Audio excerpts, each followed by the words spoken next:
What's going on, YouTube? Welcome back to the Addicted to Madden channel. Coming at you with some more gameplay. As I always say, my channel is basically going to be gameplay that's either close games or a game that has maybe a theme that you can, something that you can learn from. Or maybe if there's a milestone that I hit or something like that and I just want to show it to you guys. That's the purpose of this channel. So in this game here, I'm using the Dolphins as usual, and he's using the Ravens. And I don't see the Ravens being used that much. Last year's Madden, they were used a lot. And I guess this year people are thinking, I would have expected, since they won the Super Bowl, that a lot of people would use them. But at the same time, the team changed a lot. They lost a lot of key players, like Ed Reed and Ray Lewis, just to name a few. And so I guess people don't really, they still have Ray Rice, and they still have Joe Flacco, and they still have good receivers. So, good enough receivers. So I don't know why people wouldn't want to use them, but it just doesn't seem like people are using them. So, in this gameplay here, if you caught the title, it was called Tryin something. And for the last several years of Madden, I always played a very pass-heavy offense. And there were times when I even played a no-huddle offense. I would just basically just pass, and just try to, score as many points as I can, because that was my philosophy. I guess I felt if I could score, the more points I had, and the less time it took for me to do it, that would equate in wins. But that actually is not the case.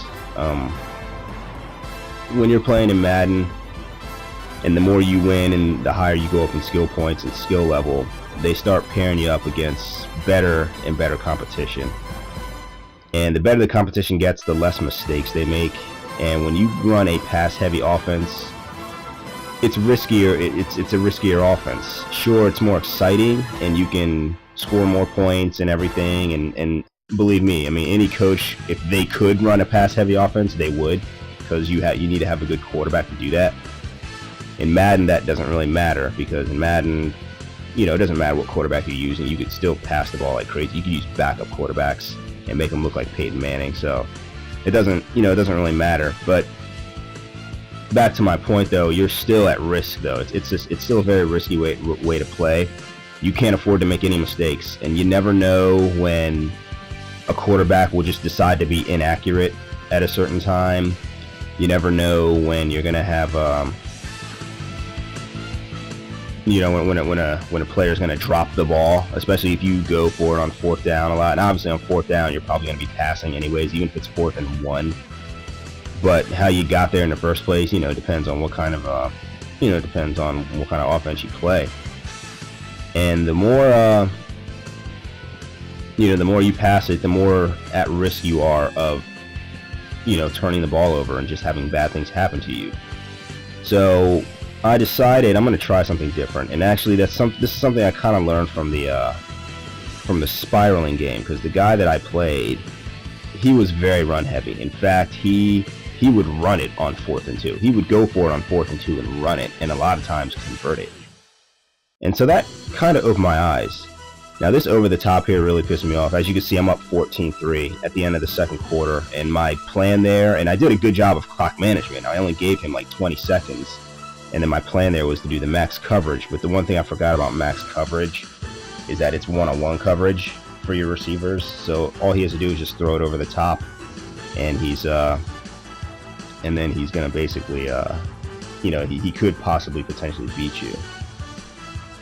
And that's what he did there. So, and I was a little upset that they actually gave him that, because he ended up scoring a touchdown there. I wanted to basically go into the half with a 14-3 lead. But now he gets the ball. It's 14-10, and now he gets the ball. He basically has control of this game now, if he does it right. He tries a Wildcat there, but I know how to shut down the Wildcat. And if you don't know how to shut down the Wildcat, check out my my Wildcat video, Wildcat and Heavy Panther video, because I go into how you beat that. So we're in the second half here, and he's trying to get down the field. And back to what I was saying before, so I've decided to transition into a run-heavy offense. Number one, it's safer, so less prone to mistakes. In fact, the only mistake you can really make is if they make me fumble the ball. And the only other thing is also it takes a lot of time off the clock. I mean, I had the ball for I think 9 out of the 12 minutes of that first half, or I think about 8 of the 12. So I only gave him 4 minutes. Now he still ended up getting 10 points in that amount of time. But like I said, I've transitioned over here, and I really like it actually.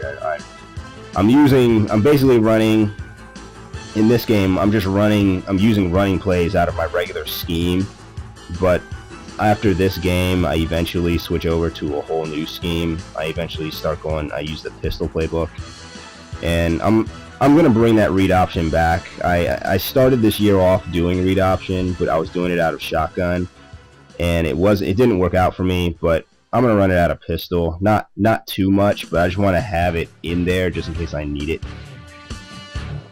And going back to that over-the-top play that he got me on, which basically kind of changed this game. In the future, I mean, I still might use that max cover, that cover 4 max coverage, but I'm also going to go back to the prevent, or at least the quarter, the 3-man deep play, and press the receivers, and then one of the guys, maybe the guy that's manned up to the running back, just user him, and you know that might do a pretty good job too, because I forgot about the fact that when you go zone, it's one-on-one coverage. And so if you have a really fast receiver, which the Ravens, you know, they have Torrey Smith, who can beat people. I mean, he beat my second corner just over the top like that. And obviously that's the one thing I don't want to have happen. So I'll probably mix that up in the future. But getting back to this gameplay, he's got 2 minutes left, and he's got a chance to go up. And he did a pretty good job of, well, not the best job of milking the clock. Now, that was a good touchdown there. He really threaded the needle. But he left me plenty of time for me to go ahead and get down the field and basically either tie or win this game. Obviously, I want the win. If I can get down to the end zone in time, I mean, I have all my timeouts. So with 3 timeouts and less than a minute and a half to go, that's an eternity in Madden.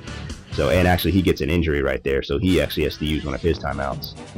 So right now I'm already in field goal range, so if I wanted to, I could sit on the ball and tie it, but I don't want to do that. I want to put the destiny in my own hands. So now that I'm already up inside the 10-yard line, I'm going to go ahead and just milk this clock down, and there's only 16 seconds left. And that was a missed pass right there. I'm not sure what the heck happened there, but then I catch him here. He was playing man-to-man in the red zone, which is a mistake. You always want to play zone. So this time I kick it off to him, and I kick it deep so that he has to, if he decides to take it out, which he does, he's going to waste a couple of seconds. So I appreciate that he did that. And then here I went ahead and did 3 deep. I didn't press the receivers like I wanted to, like I should have, but here I do. And so that's going to take away the out routes, and this ended up being just a better way of getting this done. So I come away with the win. And that was a nice close game for you. And thanks for watching, and keep looking out for more videos.